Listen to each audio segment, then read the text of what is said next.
Welcome to HoodooTube, your one-stop shop for reviews of fantasy, horror, and supernatural entertainment for the African diaspora. One of the most popular songs about magic and witchcraft is the 1956 hit single, I Put a Spell on You, by African-American blues and rock singer Screamin' Hawkins. I've always known about this song, and I knew it was an oldies classic, but I'm even shocked that it came out in the 1950s, and not the 1960s like I assumed. The 1950s was a much more racist and conservative time in American history, especially in regards to music, so the fact that a black man could release a hit song about magic while screaming on the track during the 1950s is surprising. Born Jalassi J. Hawkins, Screamin' J. Hawkins was working for years as a blues singer with a pretty contemporary sound and fashion style of the time, but his breakout hit, I Put a Spell on You, and the song's success transformed his life in his style.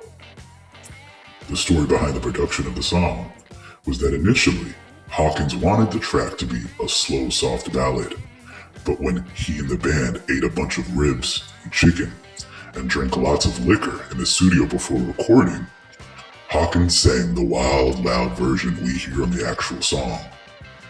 Though the lyrics are simple and direct, Hawkins screams and howls on the track as he sings, making him sound wild and out of control, almost putting the listener in a state of fear, which works to keep the listener on the edge of their seats.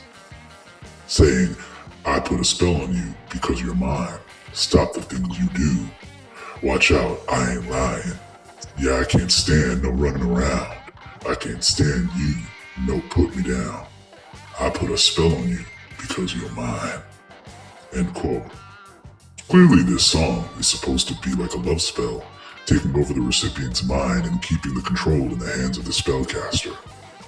If you've ever read a book or watched a movie with a love spell in it, then you know that love spells are never usually performed by someone who has good intentions, if they want to make someone love them. So it's no surprise this song sounds so dark. But did Screamin' J. Hawkins put a spell on a woman, or the world, and all who have listened to the song, because now he's a rock and roll legend.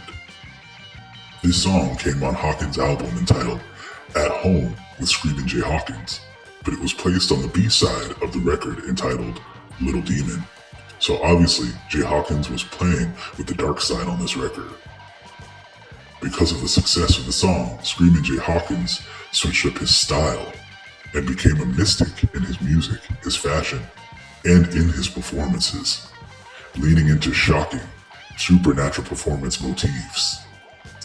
He started to dress in animal skins and headdresses, and he would have voodoo and witchcraft props on stage, even rising from a coffin when starting a performance.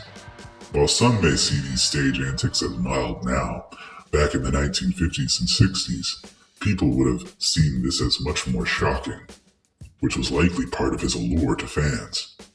I can't help but think we would never have gotten other unique artists like Rob Zombie, Ozzy Osbourne, or Lady Gaga if we didn't get Screamin' J. Hawkins first. Not surprisingly, this song was banned from the radio in some areas because of its perceived sexuality and, of course, its occult themes. And despite this song's enduring legacy, this song only peaked at number 80 on the Billboard Hot 100 and was a minor hit, but would go on to sell millions of records over the years, remaining Hawkins' most popular song.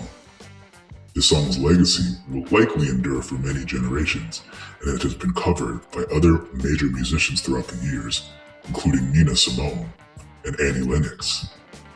Even in 1993, the campy witches from Hocus Pocus, one of the most popular Halloween movies of all time, Mary Sanderson, Sarah Jessica Parker, and Bette Midler sing a rendition of the song in the movie. This song is considered legendary rock and roll, being listed on the Rock and Roll Hall of Fame's 500 songs that shaped rock and roll music.